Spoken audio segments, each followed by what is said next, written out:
Can I say this morning to you? You could never have a relationship with God like I've described to you today unless you're in covenant with him. You have a covenant relationship. Let me make this really clear. And I'm going to say something here. It may raise some eyebrows. You can believe that Jesus is the Son of God. You can believe he died on the cross. You can believe he was raised from the dead. You can attend church and still not have a covenant relationship with God. Yet you heard what I said. Let me give you an example. You can have a guy dating a girl. And this girl knows he's a phenomenal athlete. She knows he's an excellent science student. She knows that he's got a scar from an accident he was in when he was 7 years old. She's been to his house. She's met his siblings. That doesn't give her a covenant relationship with him.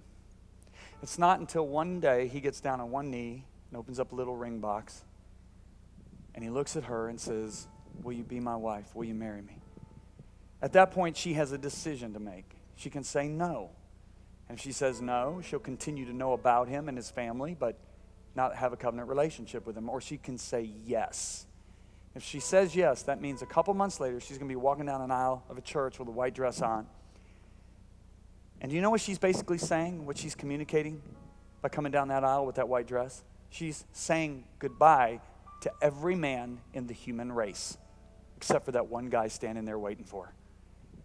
She's giving him her entire heart, her entire life. Well, let me tell you something. I want you to listen carefully.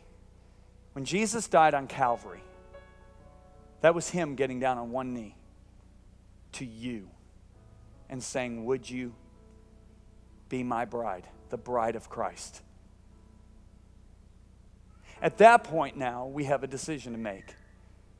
God knows that it's far better for you to say yes and enter a covenant relationship with him through his son, Jesus Christ, and spend eternity in paradise than to burn in hell with worms eating you nonstop 24 hours a day. But God gave you a free will to choose. And just as that guy could never force her to marry him, God will never force you to choose him, even though he knows it's far better for you. And so God says, "I'm going to give you a chance to choose my son,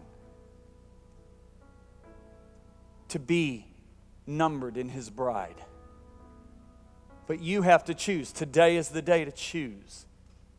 There will come a day that you will no longer be able to choose. Don't ever let that day come to you. Don't ever play Russian roulette with your own life thinking you've got tomorrow. You don't. You are not promised tomorrow.